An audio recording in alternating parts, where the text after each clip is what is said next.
testing, etc. Hi, my name's John Sheridan. I'm an artist, an activist, and I live in Oakland, California. I'm here today to tell KPFA that their coverage of the COVID-19 pandemic is inadequate and that they really need to step up to some of the real issues. They're very good about discussing our mitigation, masks, social distancing, sheltering in place, but there are some other extremely important elements to this pandemic. Very political. They have to do with affecting the health of every single person in this country. And what I am proposing is that KPFA expand their coverage to include robust analysis and advocacy for universal testing and tracing for the COVID-19 pandemic. This is an initiative that was started by a number of epidemiologists and economists, including Nobel Prize-winning economist Paul Romer, who has actually crunched the numbers, and he advocates for universal testing and tracing. The numbers he has crunched are that we currently are testing about 800,000 people a day in the United States, which sounds like a lot. But in order to really crush the pandemic, we need not 800,000, but 35 million tests a day. This can only be done at the federal level because it needs to be rolled out across the country. And in this way, we can find all of the people, likely, eventually, in a short period of time, who test positive, who are actually spreading the virus, but who do not know it. If we do not do universal testing and tracing, we are doomed, very likely, to a long cycle of lockdowns, reopenings, lockdowns, and an ever-increasing total of deaths, hospitalizations, and potentially as many as 200 million people in the United States may actually become infected over the next few years. This is intolerable, it's unnecessary, and we need to put pressure on the media and on the government to try to form a program to institute universal COVID-19 testing and tracing. So why do you think that's an issue at KPFA? Basically, I think it's an issue because it's an issue everywhere. Most people do not understand the significance of universal testing and tracing. I have talked to hundreds and hundreds of people, including people in the medical field, professional people, and often when I explain to them what I think we need to do, it's the first they've heard of it. And it is not a well understood option among all classes of people, coast to coast, educated people, working people. It doesn't matter. This is just not well understood, and consequently, they don't pressure people. They don't talk about it. It's just not on the radar, and that's what I'm trying to do: is to create a grassroots movement to put pressure on media and the government, but especially the media, because that's one of the major organs by which people get their information and their news. Anything else? Well, it's very difficult. Are you trying to get more KPFA programmers to focus on this?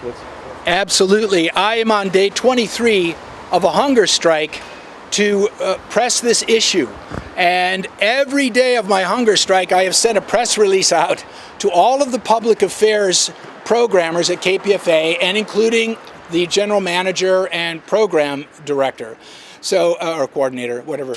I'm trying my best, as only one person can, to start an awareness of this and hope that it can spread. So I've done my very, very best. That's why we are out here today to drive home the point that KPFA really needs to expand this area of their coverage so that they're actually informing listeners of what we really need to talk about, as well as all of our mitigation tactics. Hey, this is Steve Zeltzer. I used to be a producer here of WorkWeek at KPFA, but I was removed by the general manager, Quincy McCoy, who said that he wanted KPFA was going in a new direction and that they didn't want WorkWeek. WorkWeek was the only labor show here on KPFA. There is no other labor show on KPFA. So we're here today, and I'm with John Sheridan on the issue of the COVID pandemic and the issues that need to be covered by KPFA and other media. One of the real issues is the fact that there is no testing in an organized way and tracing at many of the factories in California. At Tesla, the testing has been left up to Elon Musk and management, and workers at the Tesla plant are not informed about the results, where there's a breakout of the infection. So they're basically, it's up to Elon Musk. And this is also the case in the Central Valley for the farm workers. There's no mass testing and tracing. And many of the workers who work at Tesla, as a matter of fact, commute to Central Valley. So they're becoming infected at Tesla, which is not enforcing the CDC guidelines or Cal-OSHA guidelines for protection. And they're going home and they're contaminating, they're infecting their families in the community in Central Valley. And one of the real issues is, why isn't Cal-OSHA taking responsibility for going to the factories physically and enforcing the Cal-OSHA standards? And that needs to be addressed. It hasn't been addressed by KPFA on the news and on their programs. The fact of the matter is, Governor Newsom, who was elected by the owners of these companies, and supported by Musk, actually is preventing Cal-OSHA from doing its jobs. There are less than 200 Cal-OSHA inspectors in California. So they're not doing very many physical inspections for the 18 million workers here in California. And the Cal-OSHA, there are less than 200 OSHA inspectors, Cal-OSHA inspectors for 18 million workers. So what does that tell you about the protection of working people in California and the likelihood that this pandemic is being spread because there's no enforcement in our factories, in our workplaces, including San Francisco General Hospital, including Highland Hospital, where workers do not have enough PPE and they're not getting the protection that they deserve and their patients deserve and their families and the community deserve.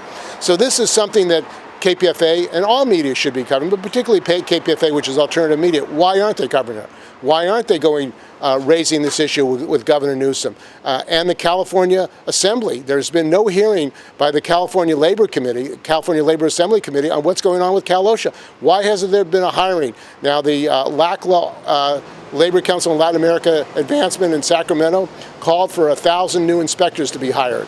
Instead, Governor Newsom has had a freeze on. They're not replacing the inspectors, and many of them are not bilingual. We have to protect our farm workers, our agriculture workers in California who don't speak English. And as a result of that, people are being infected, they're getting sick and dying, including at plants, agriculture plants, at other plants throughout California. There's no mass testing and tracing. And we don't know how many inspectors have been hired. This is a basic question. How many tracers have been hired to trace this? No figures. So the media is not doing its job. They're not asking the questions that need to be asked to protect people. And we need testing and tracing to really find out where the disease is, to quarantine people and to protect people. And basically these billionaires are getting away with murder. There's no regulation. They've been deregulated. Again, KPFA is not covering that. The role of the government in deregulating, not just Trump, but the California government in deregulating. I believe it because they don't want to take on the politicians, the Democrats, and the politicians who run California. California is not run by the Republicans. It's run by the Democrats. The Democrats are in charge. So you can't blame Trump for what is happening or not happening in California in large part. Gavin Newsom could hire 1,000 Cal-OSHA inspectors. Gavin Newsom could require mass testing and tracing, and he's not doing that. In fact, workers who are in plants aren't being able to get tested. And in some cases, like in the Central Valley, if people come in with a doctor's note because they're sick, they're being told by managers to continue to go to work, threatening their lives and the lives of other workers. That has to end, and that's why we're having this press conference out here in front of KPFA to raise that issue. This is something KPFA should be covering and investigating, and it's not happening at KPFA, and that's a real problem, a systemic problem. So if you're concerned about this, call KPFA, call the manager, Quincy McCoy, write to the Pacifica National Board. This is an emergency, it's a national emergency, and we need to have a national focus on COVID, surviving this pandemic, and who's not doing what they should be doing to protect the people of Berkeley, California, and the United States. I'm doing remarkably well. Basically, I'm drinking a electrolyte mix, which is got minerals and a little bit of calories, about 70 calories in this, and I juice carrots. And that's what I've been living on for over 3 weeks. And I have never done this before. It's obviously physically, mentally very extreme, but I feel very, very strongly that we have to bring into a normal discourse the fact that we actually have a solution to the pandemic, not merely a delay, not merely an endless cycle of boom and bust and evictions and the economy shutting down and people losing work, losing income, our kids having to go back to unsafe schools and their teachers having to go back to unsafe schools. With universal testing and tracing, we could crush this virus. The virus needs hosts to reproduce.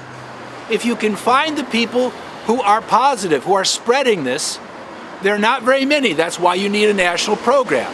But when you find them, what we should do, we should demand that the government give them just a 14-day paid vacation to chill, isolate themselves, and it would allow the virus simply to burn itself out. That's what happens. If it can't find another host to jump to replicate, it burns itself out, and if it doesn't go away, it is at least reduced in the high 90% in a short period of time.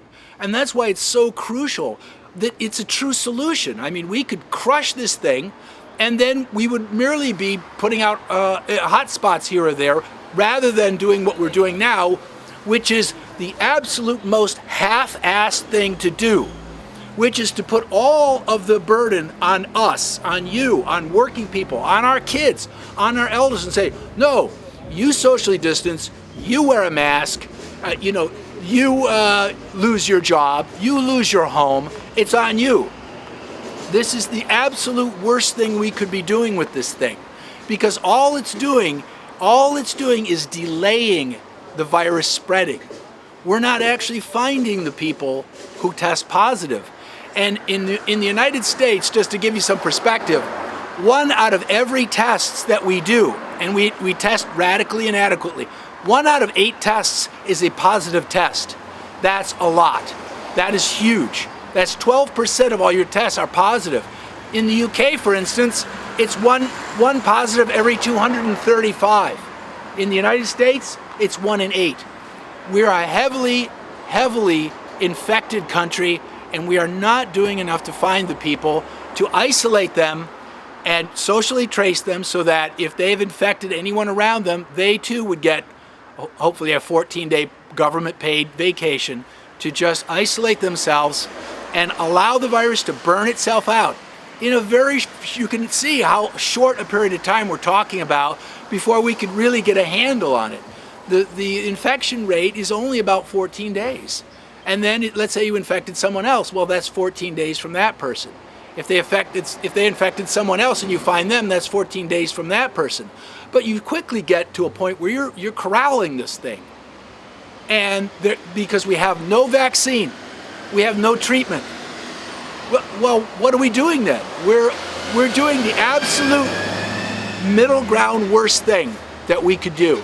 And it's not working, the virus is spreading, deaths are rising, and we are not turning the corner on this, and that's why it's so absolutely crucial, because Paul Romer has estimated, the Nobel Prize winning economist who has crunched some numbers, thinks we could do 35 million tests a day for about $200 billion, which sounds like a lot of money.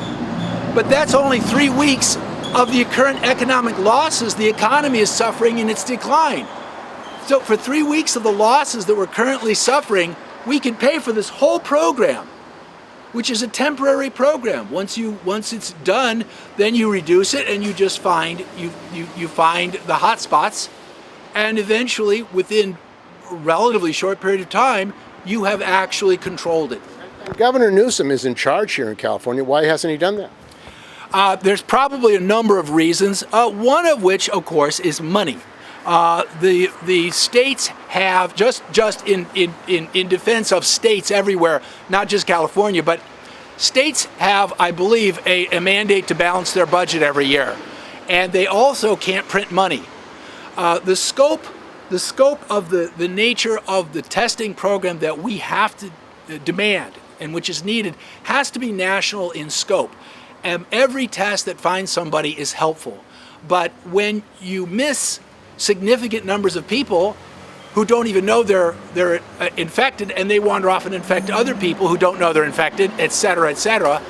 Even if you have 1 million tests in California, we would need there are 40 million people or 45 million people here in California. We would need to test every Californian every 2 weeks. So that means 40 million tests every 2 weeks, 10 million tests a week, 1.5 million tests every single day to get everybody in the state, and we're not at that level. So we're missing the cases. We'll never beat it that way. And I don't know what exactly the state government can do. They probably would have to declare a state of emergency, which, come to think of it, we should be in. And I don't see that we're in it. So that's an obvious lack of leadership. Is why not declare a state of emergency, at least at the state level? Perhaps you can float a bond or whatever they've got to do at the state level to get the money, at least for the state. The problem is, even if you get everybody... Why do you have to float a bond when you have 170 billionaires in California? Exactly. I agree with you. I think we should just tax them. That would be the very, very best thing to do. Put a wealth tax, put a COVID profit tax on them at a really high level. If they're making money during this pandemic, they should be taxed at a much higher level. And I think obviously that's the way to go. I'm obviously for taxing as opposed to a bond measure. Of course, I'm also sort of like, let's beat this thing because we can. The problem is that even if California beats it, it's contiguous to Idaho and Nevada and Arizona, and they're not beating it. So you have the Americans travel a lot. That's one of the reasons I believe that this is spreading so much more in America than other places. We're in our cars. We just travel all over the place and we spread it unknowingly. And that's unfortunately what would happen. Even if you protected California, there would be people coming in and going, by the tens of thousands. They would undermine it. But still, even if we could do it here, that would probably lead the way in the nation. It would raise consciousness. I think that's a great idea to demand that of Gavin Newsom, that he declare a state of emergency and have a COVID profit tax on all the billionaires and get this thing under control as much as possible in the state and use that as a model for the rest of the country.